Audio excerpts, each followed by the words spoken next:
Welcome, dearly beloved anointed ones. Never laugh at the quiet one in the room. That's usually the person rewriting the whole story in their head. You see, it's funny how people love to judge potential by volume. The louder someone talks, the smarter they assume they are. Meanwhile, the real genius, the one who's actually observing, calculating, connecting dots unseen by the rest, gets labeled weird, off, or too deep. Until one day, the quiet one builds something no one else could even imagine. And suddenly the whole town starts acting like they always knew you'd make it. But here's a fact. According to several psychological studies, highly intelligent people are often misunderstood early in life because their reasoning and emotional depth don't match the social tempo around them.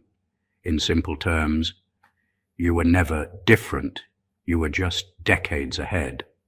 Now look at them. The same folks who once rolled their eyes at your ideas are out here reposting quotes that sound suspiciously like things you used to say. The same ones who mocked your dreams are now trying to remember if they ever supported you. Oh, the irony. Suddenly, everyone's rewriting history faster than Wi-Fi updates, and you can't even be mad about it. Because deep down you knew this day was coming. This isn't just about success. It's about revelation. The divine plot twist where the misunderstood genius finally becomes the mirror that exposes everyone's short-sightedness. So buckle up, because this story isn't about revenge. It's about realization. The kind that makes an entire town blush when they realize the one they laughed at is the one they should have learned from. Number one, they mocked what they couldn't measure. They mocked what they couldn't measure. That's the story of your life in one brutal sentence. You didn't fit into their small-scale understanding, so they called you strange. They thought you were slow because you didn't rush to speak. They thought you were lost because you didn't follow the crowd. But what they couldn't see was that your silence wasn't confusion. It was calibration. While they were busy trying to impress each other, you were studying the energy in the room. You were reading patterns, not people. You were understanding motives, not just words. You saw the whole game before they even realized they were pawns in one. People fear what they can't categorize. They're used to labeling things quickly so they can feel in control. And because they couldn't define you, they dismissed you. They mistook your calm for weakness, your humility for lack of intelligence. But your mind was never built for shallow applause. It was built to dismantle illusions. You were never meant to fit into the rhythm of small minds that need validation to feel alive. You were designed to function in divine timing, where understanding is deeper than noise. They only understood brilliance when it came with credentials, money, or fame. But your intelligence wasn't academic. It was experiential. It came from decoding pain, studying human nature, and seeing through masks people wear just to survive. You noticed details no one else did. You connected dots that didn't seem to belong together. That's the type of genius that can't be measured with grades or job titles. It's the kind that threatens people because it forces them to confront how little they actually know. And now, as your truth unfolds, they're standing there in quiet embarrassment. The same people who said you'd never amount to anything are now quoting your wisdom like they discovered it themselves. Their laughter has turned into awkward silence because your life has become the evidence they can't deny. They didn't just underestimate you. They miscalculated your depth. You were never behind. They were simply too shallow to recognize what depth even looks like. You didn't change. Awareness caught up. They mocked what they couldn't measure, and now they can't measure what you've become. Number two, your genius didn't come wrapped in a degree. It came wrapped in pain. Your genius didn't come wrapped in a degree. It came wrapped in pain. While everyone else was being praised for achievements and awards, you were surviving storms that would have broken most people.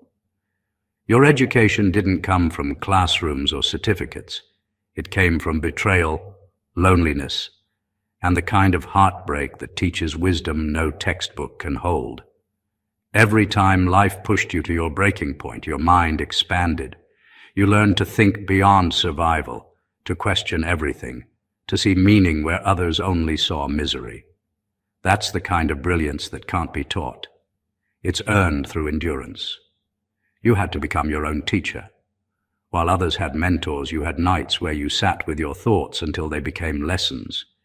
You didn't have the luxury of comfort. Pain was your curriculum, and resilience was your degree. The irony is that the same people who laughed at your struggles now quote you for inspiration. They don't realize that what they admire in you today was forged in moments you wouldn't wish on anyone. You didn't study philosophy, you lived it. You didn't learn psychology. You survived manipulation and learned human nature firsthand. That's why your understanding runs deeper than theory. It's rooted in lived truth. Society has a strange way of rewarding surface knowledge while ignoring spiritual intelligence. They respect those who memorize information, not those who translate pain into purpose. But your genius isn't the kind that fits into systems. It breaks them. You think differently because you've felt differently. You don't just know things. You understand them through empathy, through discernment, through the scars that rewired your entire perception. Every setback reshaped your mind into something more precise, more aware, more divine. Now that they see your light, they're confused about where it came from. They still think brilliance must come with a title or a position. But your crown was carved out of adversity, not authority. You don't have a diploma for it. You have proof of survival. That's what separates you. You didn't just go through pain. You mined it for meaning. And that's why your wisdom hits different. It's not borrowed, it's birthed. Your genius came through fire, not fortune, and that's why it's unshakable. Number 3. They were comfortable only when you were predictable. They were comfortable only when you were predictable. The moment you stopped acting how they expected, their comfort turned into confusion. They liked you better when you stayed small, when you played by the unspoken rules that kept them feeling superior. You were easy to handle when you blended in, when your brilliance was dimmed enough to make them feel safe. But the second you stepped into your full self, when your thinking started to challenge their limits, everything changed. They didn't know what to do with someone who refused to be defined by their assumptions. So they labeled you. They called you arrogant, rebellious, or strange, not because you changed, but because your growth disrupted the false order they depended on. For a long time, you adjusted yourself to keep the peace. You held back insights, downplayed your talents, and softened your light, so no one felt threatened. But deep down, you knew it was slowly killing your spirit. You weren't born to be digestible. You were born to be transformative. The moment you stopped explaining yourself and started expressing yourself, they panicked. Their power over you depended on your predictability. When you stopped reacting the way they expected, they lost control. That's when the gossip started. That's when the rumors began. Because people always try to assassinate what they can't anticipate. They said you were acting different. But what they meant was, you stopped playing their script. You stopped apologizing for being wise. You stopped seeking approval from people who never understood you in the first place. The real reason they got uncomfortable wasn't because you changed too fast. It's because your evolution exposed their stagnation. When you outgrew the version of you they could manipulate, they realized they couldn't keep up mentally, emotionally, or spiritually. And that stung. Now that time has revealed who was truly growing and who was pretending. Their tune has changed. Suddenly, the one they called too much is the one they quote. The one they said was crazy is the one they now consult. Your unpredictability turned out to be your protection. You stopped being their puppet and became your own person. They were comfortable only when you were predictable. but your freedom began the moment you stopped being predictable to anyone but God. Number 4. The same mouths that dismissed you are now rehearsing your language. The same mouths that dismissed you are now rehearsing your language. The irony couldn't be more divine. These were the same people who once rolled their eyes at your way of thinking, who laughed when you tried to express deeper truths, who told you to stop overanalyzing or come back to reality. They couldn't comprehend your vision then, so they mocked it. But now, that same nonsense they once rejected has become their new vocabulary. They repeat your words like revelations, post your mindset like daily affirmations, and act as though they discovered the very ideas they once condemned. It's not respect, it's regret disguised as admiration. They used to call you too intense, too spiritual, or too emotional. You spoke with depth, and they mistook it for drama. You saw through illusions, and they labeled you negative. What they didn't understand is that your way of seeing the world wasn't about sounding wise. It was about surviving with awareness. You were living in truth while they were living for image. They couldn't process your insight because it exposed the shallowness of their own understanding. They needed you to stay small so their logic could feel large. But now that your truth has unfolded in real time, they're left speechless. Or rather, they're left echoing your very words. They aren't quoting you because they finally get it. They're quoting you because time proved you right. And that's what hurts them most. The realization that what they mocked was divine intelligence disguised in simplicity. Now they scroll through your presence online, trying to decode the wisdom they once dismissed as madness. They steal your phrases, mimic your tone, and sprinkle your essence into their conversations, hoping no one notices. But deep down, they know. Every word they use is a quiet confession that you saw the truth before they did. You were never speaking nonsense. You were speaking prophecy in plain language. And while they were busy judging your tone, life validated your message. That's why they're sorry, not out of humility, but out of humiliation. They realize now that what they once rejected wasn't arrogance, it was anointing. And every time they repeat your words, heaven smiles, because what they meant for mockery has turned into ministry. Number 5, you didn't need validation. They needed correction. You didn't need validation. They needed correction. For years they thought their opinions mattered, that their judgment could define your worth. They assumed that if they dismissed you, you would shrink to fit their narrative. But your truth didn't rely on their approval. It was self-sustaining, unfolding on its own timeline, growing stronger and clearer with every passing moment. While they scrambled to keep up, your insight only deepened, proof that validation was never part of your equation. You didn't need applause or agreement. The world itself eventually had to acknowledge the weight of your clarity. When the truth you spoke years ago finally showed its strength, it hit them like a mirror reflecting what they refused to see in themselves. Shame replaced arrogance. The very words they laughed at, ignored, or ridiculed now echo as undeniable facts. And the irony is brutal. They weren't wrong to doubt because of ignorance. They were wrong because your understanding exposed the gaps in their own thinking. What they interpreted as rebellion or exaggeration was actually precision. Their confusion, pride, and fear of being revealed for what they truly were made them reject you. They weren't ready to handle a mind that saw through their illusions. Now they replay your old moments again and again, trying to reconstruct how they missed what was obvious all along. Every conversation, every comment, every subtle insight you shared years ago comes back to haunt them. They see themselves in the light you've always carried, unprepared, unwise, and incapable of comprehending a mind that wasn't meant to conform.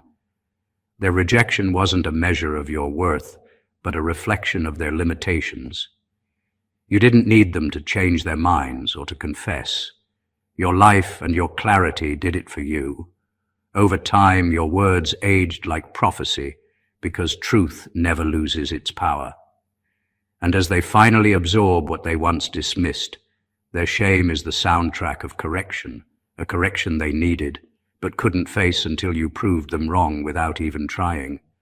Every look back, every whisper of regret, only reinforces the fact that your validation was never theirs to give. Number 6.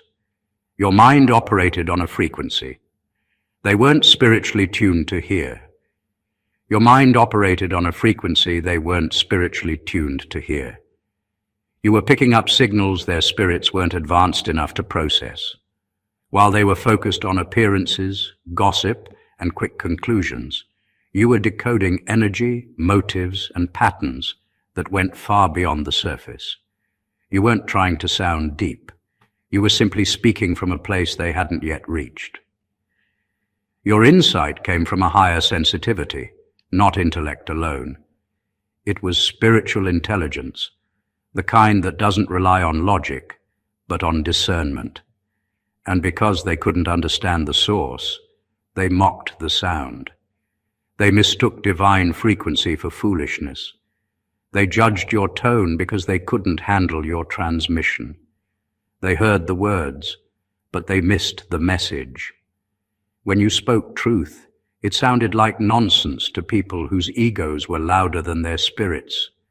They were too busy reacting emotionally to recognize that your insight wasn't criticism. It was clarity. You were warning them, guiding them, revealing what was unseen, but they only saw threat.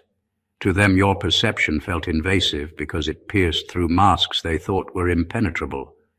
You weren't judging, you were discerning. You weren't predicting. You were perceiving what was already forming. But since they couldn't translate the language of spiritual depth, they labeled it crazy. Now time has done what translation never could. It has proven you right. The things you sensed before anyone else are happening one by one. The people you warned others about are now showing their true nature. The shifts you spoke of are now visible in plain sight. They don't know whether to apologize or stay silent, so most just pretend they always knew. But the truth is they didn't know. You did. You were ahead because your spirit was attuned to a higher frequency, one that required humility to understand. They're haunted now, not because you've changed, but because life has tuned them to your frequency. Too late. What once sounded strange to them now sounds like wisdom. What once made them uncomfortable now makes sense. You were never offbeat. They were just out of range. And now that your wavelength has proven real, they can't unhear what they once ignored. Number 7. They thought isolation would break you. It built your brilliance. They thought isolation would break you. It built your brilliance. When they pushed you out, they thought they were cutting off your power. They believed that by isolating you, they could silence your voice, dim your confidence, and make you doubt yourself.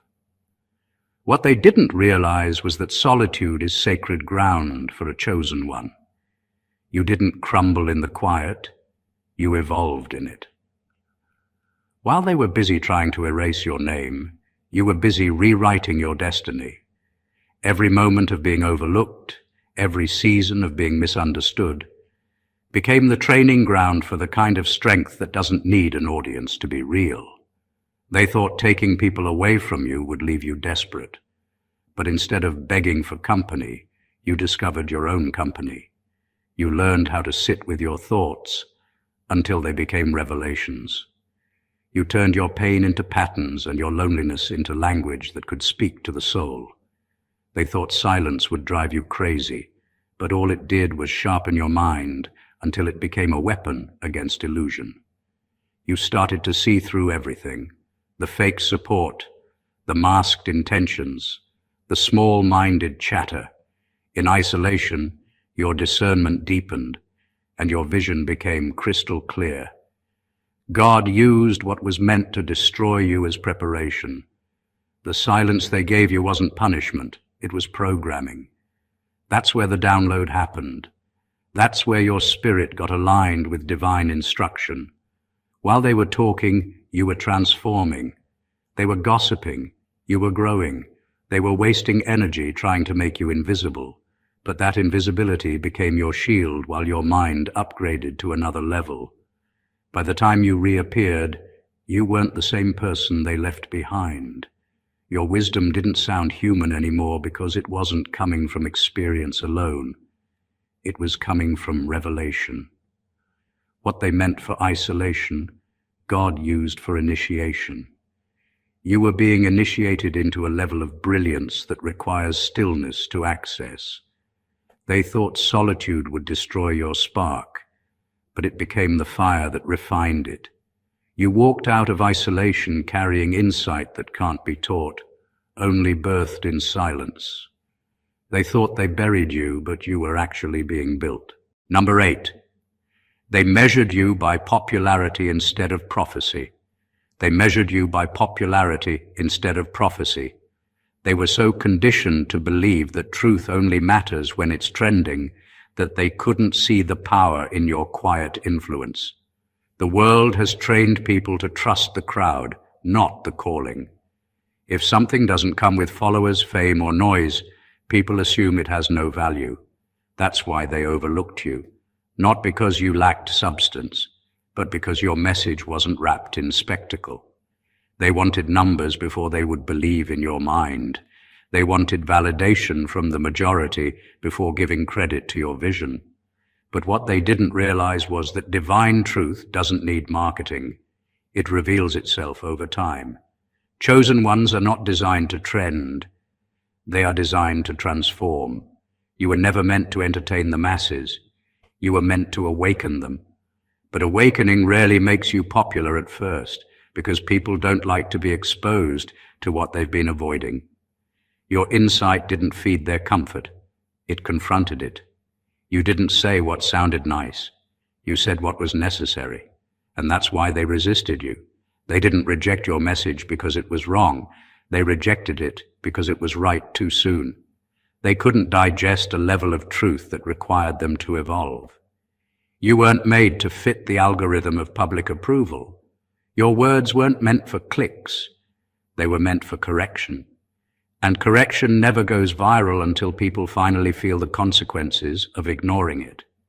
Now that everything you warned them about is unfolding, they're starting to listen. They're realizing your weird ideas were actually warnings. Your unpopular perspective was preparation, and the voice they once mocked is the same one they now search for guidance. You see, prophecy doesn't attract attention. It demands awakening. That's why your journey took longer, why recognition came slower. You weren't being delayed. You were being preserved. God made sure your truth wouldn't become a trend, because trends fade. But prophecy, real, spirit-breathed insight, outlasts generations. They measured you by popularity, but heaven measured you by purpose. And now the very wisdom they ignored is the same wisdom they can't live without. Number 9, your brilliance was a threat to their collective comfort zone. Your brilliance was a threat to their collective comfort zone. You didn't just disrupt one person's ego. You rattled an entire system built on pretending. Small-minded people depend on sameness to survive. They draw safety from the familiar, even if it's false. The moment someone like you walks in with awareness, truth, and a higher standard, you automatically expose the imbalance in their world. Your presence alone became confrontation. You weren't trying to prove anything, but your way of thinking forced them to see how shallow their own logic had become. You didn't insult them. Your excellence did. You see, mediocrity is a culture. It's built on unspoken agreements. Don't think too hard. Don't dream too big. Don't speak too boldly. Everyone plays along to maintain peace. But when you came in and broke those unspoken rules, it shook their false sense of normal. They couldn't handle how naturally you did what they struggled to fake. So they united against you, not because you were wrong, but because your truth revealed how much of their identity was performance. They said you were too much, too confident, or too different. But those were just code words for too real. It was never personal. It was protection of their illusions. People who live off validation can't stand someone who lives off vision. Your presence forced them to confront everything they'd been avoiding, their lack of purpose, their insecurities, their unwillingness to evolve. It's easier to reject what challenges you than to face what it exposes. That's why entire groups joined in the gossip, the whispers, the rejection. It wasn't about you as a person. It was about keeping their fragile ecosystem intact. You were too awake in a room that preferred to stay asleep. But here's the twist. What they saw as a disruption was actually divine recalibration. Your brilliance wasn't chaos. It was correction. You didn't come to destroy their comfort. You came to reveal its cost. And while they fought to preserve mediocrity, you were busy mastering growth. They feared you because you proved that greatness isn't loud. It's unsettling. You didn't just break their comfort zone. You exposed how small it truly was. Number 10. What they called overthinking was actually divine pattern recognition. What they called overthinking was actually divine pattern recognition. They couldn't understand the way your mind worked because it didn't operate on the surface. It moved through layers, connections, and invisible threads that most people never notice. They mocked the way you processed everything so deeply, acting like you were exhausting yourself with imaginary problems. But what they failed to see is that your depth wasn't dysfunction, it was discernment. You weren't stuck in your head. You were tuned into a higher level of awareness that demanded attention. You noticed small shifts in people's tone, patterns in their timing, inconsistencies in their energy. You saw what others ignored because you were wired to see the story behind the story. They laughed and told you to stop overthinking, but what they really meant was stop noticing. Your mind scared them because it connected dots that threatened their illusions. You weren't just observing behavior, you were decoding motives. You could sense when something didn't add up, when energy didn't match words. You could predict outcomes not because you were psychic, but because you understood patterns, emotional, spiritual, and situational. And that ability to see ahead made people uncomfortable. They wanted to believe you were imagining things because if you weren't, it meant they were exposed. They called it paranoia because it was easier than admitting you were right. But time has a way of revealing the truth. The same people who dismissed your insight now find themselves remembering the warnings you gave, the gut feelings you voiced, the odd little details you pointed out that turned out to be spot on. What they once mocked, they now replay in disbelief. They're realizing you weren't dramatic. You were accurate. Your brain was never chaotic. It was simply operating beyond their comprehension. Now that the truth has surfaced, they're left embarrassed. The label of overthinker no longer fits because the evidence is undeniable. You were never lost in thought. You were guided by divine intelligence. That's why your clarity often felt heavy. It wasn't coming from logic alone. It was coming from a spiritual download. You weren't paranoid, you were precise. And every moment they doubted you only proves how ahead you truly were. Number 11, your exile was a stage for revelation, not rejection. Your exile was never a punishment. It was preparation disguised as distance. They thought your silence meant defeat, but that period of isolation was the most productive season of your soul. You weren't just away, you were being upgraded. While they assumed you'd lost relevance, God was fine-tuning your spirit for revelation. The space they created by rejecting you became sacred ground for transformation. You were stripped of noise, opinions, and validation so that your mind could finally align with divine instruction. Every unanswered call, every closed door, every lonely night was part of the formatting process. You were being cleared of old data, limited beliefs, toxic attachments, and emotional clutter, so that your spirit could handle the higher voltage of divine wisdom. They laughed at your disappearance, but what they didn't know is that chosen ones don't vanish, they regenerate. Exile was the womb where your next version was being formed. God hid you not because you were unworthy, but because revelation cannot grow in public soil. Some lessons are too sacred for the crowd. They can only be received in silence. You weren't being isolated, you were being initiated. That's why when you re-emerged, you spoke with a kind of clarity that didn't sound learned, it sounded lived. Your wisdom didn't come from books or mentors. It came from survival, from surrender, from sitting with God in the dark until light began to speak through you. Now, the same people who once pitied your absence can feel that something supernatural happened while you were gone. They can't explain it, but they can sense it. Your presence feels charged, your words carry weight, your energy has authority. They thought rejection would break you, but it became the perfect hiding place for your rebirth.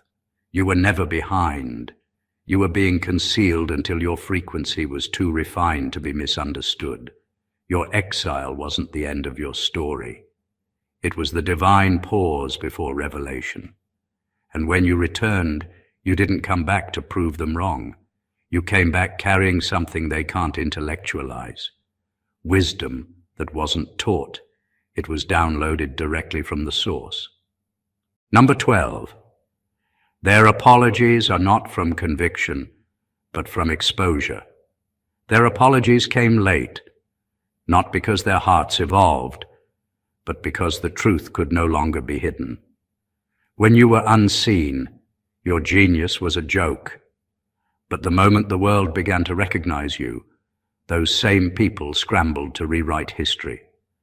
Suddenly, the ones who mocked you are so proud of you.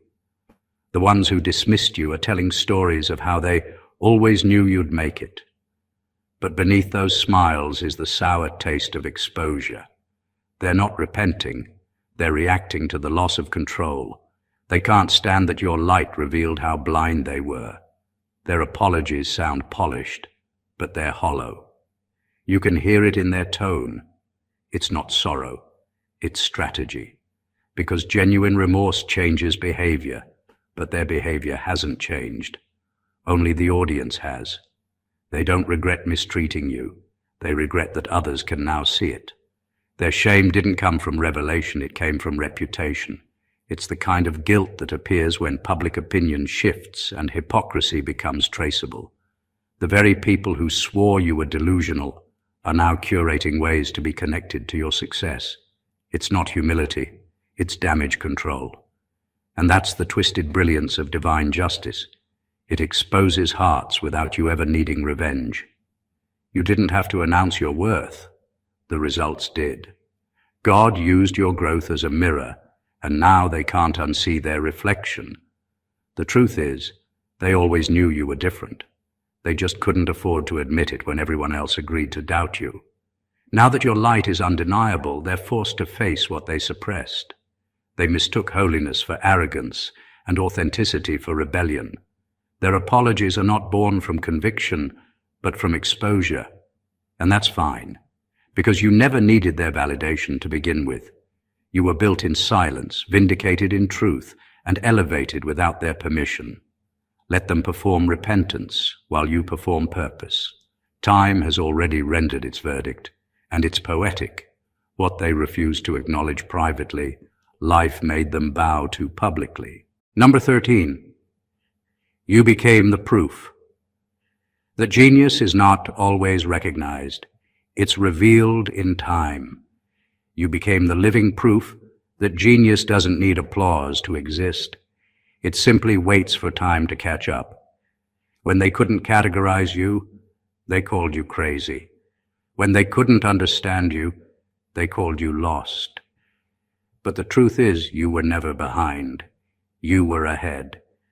Your silence wasn't a sign of defeat. It was incubation. While they were chasing attention, you were cultivating depth. And that's the thing about divine timing. It hides brilliance until the world is humble enough to receive it. You didn't need to convince anyone you were chosen. Time did that for you.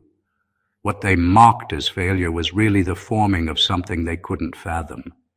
Every misunderstanding became fertilizer for revelation. Every delay trained your patience until your wisdom carried the weight of experience, not ego. You were never meant to be understood instantly.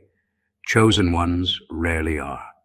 Your journey had to mature in silence so that when the truth finally spoke, it couldn't be denied. That's why your rise feels so poetic, because it wasn't random, it was right on schedule. Now the same voices that once dismissed you are echoing your thoughts, using your language, and quoting your essence. They don't even realize they sound like you. That's how deep your influence has reached. You became the reference point they once ridiculed. They mocked your ideas, and now they mimic them. They laughed at your principles, and now they package them as wisdom. The irony is divine. The nobody they overlooked became the blueprint they now depend on for relevance. You never needed to prove you were right. All you had to do was endure until revelation caught up with reality. And now, as your truth unfolds publicly, they're realizing what they once rejected was never arrogance. It was foresight. Genius doesn't announce itself. It simply exists until time reveals its value. And now that your time has arrived, the whole town is standing in quiet embarrassment, watching the prophecy they ignored become the proof they can no longer deny. Number 14. Their shame is the sound of divine reversal. Their shame isn't random. It's the echo of divine justice catching up with arrogance. The same people who once mocked your steps are now tiptoeing around your name. What they dismissed in public, they now secretly study in private. That's how divine reversal operates. It doesn't just lift you, it humbles those who laughed while you were still being built. Their laughter once filled the air, but now it's their silence that testifies. The joke turned into judgment, and the rumor became reverence. You didn't have to argue, prove, or retaliate. Time became your courtroom, and truth became your witness. Divine reversal is poetic like that. It takes mockery and molds it into manifestation. Every insult they threw became a seed for your recognition. Every attempt to bury you became soil for your growth. They thought your downfall would confirm their superiority, but your rise became the sermon they never wanted to hear. Now they're not laughing, they're learning. The same mouths that cursed you are now praying to be connected to you. It's not coincidence, it's correction. Heaven never lets humiliation go unrewarded when it's endured in silence. You see, God doesn't expose people with lightning bolts. He exposes them through outcomes. That's why their shame stings so deeply. It's not punishment, it's realization. They're being forced to face the truth they ignored, that what they laughed at was actually sacred, that what they mocked was prophetic, that what they abandoned was chosen. And now they have to live with the uncomfortable awareness that they mishandled what heaven had marked. Their shame is the sound of divine reversal, the quiet hum of heaven restoring balance without violence. It's not about revenge, it's about revelation. You didn't need to make them see. Life did it for you. And now, every success you experience plays like a divine announcement that says, the proof has arrived. Not for their destruction, but for your vindication. Because sometimes, the most powerful judgment isn't wrath. It's watching the tables turn so gracefully that even your enemies have no choice but to clap. The journey of a chosen one is never ordinary. It's filled with moments where the world misunderstands, mocks, and even attempts to destroy what it cannot comprehend. But what separates the extraordinary from the ordinary is not how loudly one fights back, but how profoundly one endures, observes, and evolves in silence Every insult you endured, every person who doubted you, every season where you were overlooked or excluded, all of it was part of a divine process, shaping you into someone the world could no longer ignore. Your brilliance wasn't accidental, your insight wasn't borrowed, and your rise wasn't a fluke. Time revealed what they failed to see. That true genius doesn't need applause, popularity, or permission. It only needs patience, clarity, and resilience. Those who once ridiculed you now replay your words, mimic your vision, and silently recognize what they refused to acknowledge before. Their shame, their apologies, their quiet admiration. It's all a reflection of your growth, your wisdom, and your unshakable alignment with destiny. You weren't rejected. You were refined. You weren't overlooked. You were being prepared for something far greater than the limited perception of those around you. The truth you carry, the clarity you embody, and the depth of your understanding aren't just gifts to yourself. They are proofs to the world that what they dismissed as impossible, inconvenient, or too much was actually divine all along. And now, as the world catches up, the same voices that once questioned your worth are the ones echoing your thoughts. The same people who laughed at your ideas now stand in quiet awe, forced to recognize that the person they underestimated was the one carrying the revelation they needed. That's the power of divine timing. Your life itself becomes the evidence, your survival the statement, and your brilliance the benchmark. So stand in that truth unapologetically. Know that every delay, every doubt, and every season of silence was crafting the masterpiece that is you.